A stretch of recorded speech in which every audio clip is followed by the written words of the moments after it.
ओम शांति। आज सुनते हैं प्यारे बाबा की 20 दिसंबर की मुरली से दिल में छपने वाली गहराई की बातें।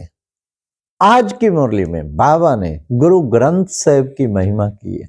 बाबा ने कहा जितने ग्रंथ है ना उनमें गुरु ग्रंथ में बहुत ही अच्छा लिखा है। बाबा का ज्ञान की काफी बातें गुरु ग्रंथ में क्लियर होती हैं परंतु पढ़ते रहते हैं, समझ नहीं आ पाती कि क्या इसका अर्थ है। अब ज्ञान में चलते हैं तो उनको सही समझ में आ जाता है। बाई द वे, सौभाग्य से ज्ञान से पहले हम गुरु ग्रंथ साहिब प्रतिदिन पढ़ते थे। पूरा गुरु ग्रंथ साहिब हमने 10वीं तक पढ़ दिया था और सुबह शाम जपजी साहब और ये रहराज साहब सुखमनी ये सब पढ़ते थे। आज बाबा ने उसकी महिमा की। जप जी साहब, हे जी हे आत्मा सतो सचमुच उसको जप और सुख मनी ते उसको जाप करेगा, याद करेगा तो तेरे मन को सुख मिलेगा। बाबा ने और सचमुच कितनी चीजें हैं गुरु ग्रंथ साहिब में जो बाबा के ज्ञान को सिद्ध करती हैं। एक ओंकार पहला ही शब्द कहा है कि वो एक निराकार है और फिर उसको अजूनी साहब वो जन्म मरण में नहीं है। स्पष्ट कहा ना मैं कृष्ण विष्णु को ध्याऊं, अकाल पुरख को योग लगाऊं, वो अकाल है। त्रिमूर्ति का चित्र भी गुरु ग्रंथ में क्लियर होता है। इक्का माई जुगत भी आई, तीन चेले प्रमाण, एक संसारी एक भंडारी एक लाए दीवान। एक के द्वारा स्थापना, एक के द्वारा पालना, एक के द्वारा विनाश। फिर भ्रिकुटी में चमकता अजब सितारा, तो वो भी बिल्कुल स्पष्ट। और मानस से देवता किए करत न लागी वार, वो आके मनुष्य से देवता बनाता है। तो सारे ज्ञान को कैसे उसमें कहीं ना कहीं स्पष्ट किया है। हाँ, तो ये एक चीज देखने वाली है। तो इसलिए बाबा कहते कि बच्चे इनके द्वारा तुम उनको समझाएंगे तो उनको समझ में आएगी, है ना। तो फिर बाबा ने आज की मुरली में सबसे पहले तो कहा क्या हमें, आज गीत था, हमें उन राहों पर चलना है जहां गिरना और संभलना है। हाँ, बार बार बाबा कहते माया हो सकता है आपको गिराने की कोशिश करे, लेकिन फिर संभल के चलते जाना, चलते जाना। आज की मुरली में यही कहा, हाँ, चढ़ती कला तेरे भाणे सर्वत का भला। तुम चढ़ते जाएंगे तो तेरे साथ सभी का कल्याण, जितने तेरे से कनेक्टेड होंगे उन सब का भी कल्याण हो जाएगा। हाँ, वास्तव में ये भी गुरु ग्रंथ साहिब की तो कह, नानक ना चढ़ती कला तेरे पाणे सर्बत का भला कि उसका नाम जो है, जो बाबा को याद करते हैं उससे चढ़ती कला होती है, और जिनकी चढ़ती कला होती है उनके कारण उनसे कनेक्टेड सबका भला हो जाता है। कितना सुंदर बताया। तो आज विशेष बाबा की मुरली में कितनी अच्छी, बाबा ने कहा देह से न्यारा होना है, देह से न्यारा होना है और उसका अभ्यास करना है। देही अभिमानी बनने में मेहनत लगती है, इसलिए बच्चे अपने को आत्मा समझना, बार बार देह अभिमान को त्यागना, ये है सच्चा पुरुषार्थ। उसके लिए बार बार पूछते रहे मैं कौन हूं, कौन बोल रहा है, कौन देख रहा है, कौन सुन रहा है। तो आत्मक स्थिति में स्वतः ही टिक जाएंगे। फिर बाबा ने आज, बाबा की महिमा भी बहुत आई। देखो बाबा को क्या कहते हैं, बाबा को कहते हैं सच्चा सतगुरु, वाह सतगुरु वाह तो सच्चा सतगुरु तो वही है ना। फिर बाबा ने कहा वो गाइड भी है, वो लिबरेटर भी है, क्योंकि सबको गाइड करके ले जाता है और लिबरेटर है। हम सबको मुक्ति और जीवन मुक्ति दाता वही है ना, इसलिए लिबरेटर है। फिर बाबा ने कहा सर्व का सदगति दाता है, तो पतित पावन भी है, सारी दुनिया को पतितों को पावन बनाता है, उसको ही कितना याद करते हैं। फिर बाबा ने आज कहा, बाबा पूछते हैं बच्चे पहले कभी मिले हो? हाँ बाबा, हर 5000 वर्ष पहले मिले, अब हमें स्मृति आई है। फिर बाबा ने कहा देखो बच्चे, इस ड्रामा, यह अनादि ड्रामा बना हुआ है।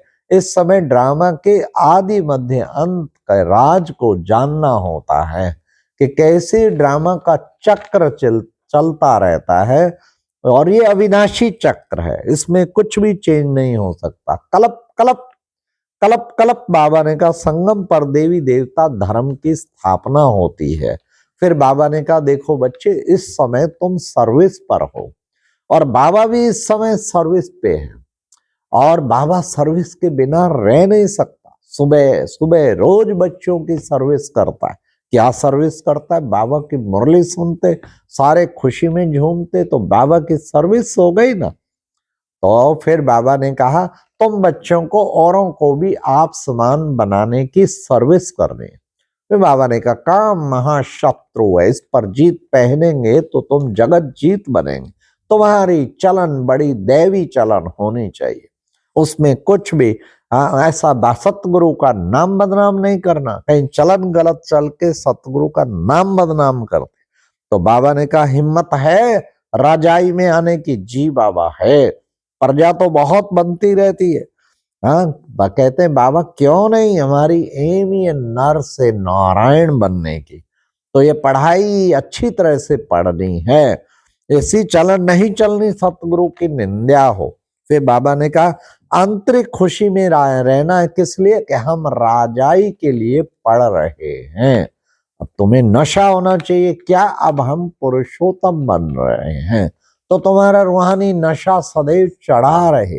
अब बाबा आके सत्य नारायण की कथा सुनाते हैं कि हम नर से नारायण, नारी से लक्ष्मी बन रहे हैं, तो इसलिए सत्य नारायण की कथा कहते डूब जा डूब जा डूब जा। अब तुम्हारे लिए नई दुनिया आनी है तो पुरानी दुनिया सारी डूब जाती, फ्लड्स होंगे, नेचुरल कैलेमिटीज होंगी, बच्चे बम्स में भी ऐसी गैस भरा होता है जहर, सब खत्म हो जाएगा। तो बाबा ने कहा समय आ गया है नेचुरल कैलेमिटीज का, अर्थक्वेक होगी, कहीं आग लगेगी, कहीं कुछ होगा बड़ा भारी, ये परिवर्तन की वेला है तो परिवर्तन होगा। हाँ, सतयुगी दुनिया की स्थापना हो रही है ना। तो फिर बाबा ने कहा तुम्हारी एम ऑब्जेक्ट बुद्धि में है। अच्छा बच्चे कहते चढ़ती कला तेरे भाणे सर्वत का भला, सत्य नारायण की सच्ची सच्ची तुम कथा सुनते हो। बच्चे माम एकम याद करो तो तुम्हारे सारे विक्रम विनाश हो जाएंगे। इसलिए बच्चे मनमना भाव कहा है, तो सतगुरु बच्चे को याद कहते हैं कि इसको माम एकम याद करो। सतगुरु की याद से ही सदगति होनी है, उसकी याद से ही हम पावन बनते जाएंगे, हमारी सारी जंग निकल जाएगी और हम शुद्ध पवित्र बन जाएंगे। नर से नारायण बनना है तो बाप की याद ही काम आएगी। फिर बाबा ने कहा घर वापस जाना है, तुम आत्माएं परम धाम से आई हो। बच्चे आके फिर अपना अपना पार्ट बजाया, फिर वापस जाना है। अच्छा बच्चे कहते हैं क्राइस्ट को क्रॉस पे चढ़ाया, तो बच्चे क्राइस्ट को क्रॉस पे वास्तव में जिस आत्मा ने आके धर्म स्थापन किया उसको क्रॉस पे नहीं चढ़ा सकते, क्योंकि वो तो पावन है, लेकिन जिसके तन में प्रवेश करता है उसको क्रॉस पे जरूर चढ़ाया। तो इसलिए उसने सहन किया तो धर्म पिता बन गया। तो बाबा ने फिर कहा अब तुम्हें सतयुगी दुनिया में देखो बच्चे कितना सुंदर है, लक्ष्मी नारायण पूर्व जन्म में ऐसी ऊंची पढ़ाई पढ़ के राजाओं का राजा बने, तो बच्चे थोड़ा बहुत सुनने वाले भी कोई ना कोई प्रजा जरूर बन जाते। उच्च पद पाने के लिए अच्छा पुरुषार्थ करना होता है। आज की मुरली में वरदान में था क्या, निरंतर याद के द्वारा क्या करना है, अविनाशी कमाई जमा करने वाले सर्व खजानों के अधिकारी भव। निरंतर याद उसको रहेगी जो अटेंशन एंड चेकिंग, हर घंटे अटेंशन और चेकिंग साथ करता रहे, तब उसकी निरंतर याद रहेगी। निरंतर याद के द्वारा अविनाशी कमाई जमा करने वाले, कितनी कमाई जमा होती है, हर कदम में बाबा की याद का कदम उठाया फिर जमा फिर जमा फिर जमा, ऐसे सर्व खजानों के अधिकारी भाव। फिर जो इतना निरंतर याद करेगा उसको सारे खजाने उसकी झोली में वो भरपूर हो जाएगा, पद्मा पदम कमाई से भरपूर हो जाएगा। फिर आज बाबा ने फिर स्लोगन में कहा स्नेह रूप का अनुभव तो करते हो, अब शक्ति रूप के अनुभव को बढ़ाओ। हाँ, वो सबको सुनाओ भी और बढ़ाओ भी। स्नेह में तो डूब जाते हो, डूब जा, बाबा के प्यार में डूब जा, लेकिन शक्ति रूप का अनुभव जो है वो बड़ा जरूरी है। जितना शक्ति रूप का अनुभव करेंगे उतना ही शक्तिशाली बन जाएंगे। मस्तक में ज्वाला शक्ति रूप में नजर आएगी, अपने भी विक्रम भस्म और सबके विक्रम भस्म। तो बाबा ने आज फिर अव्यक्त इशारे में कहा बच्चे कर्मातीत बनने की धन लगाओ, संपन्न बनने की धन लगाओ। उसके लिए बाबा ने 2 शब्द दिए, ब्लेसिंग और बैलेंस। बाबा लास्ट में देखो बच्चे ब्लेसिंग देते थे, ऐसे तुम भी सबको ब्लेसिंग दो और अपना बैलेंस रखो। अच्छा, ओम शांति। ये थी आज की मुरली से दिल में छपने वाली गहराई की बातें। ओम शांति।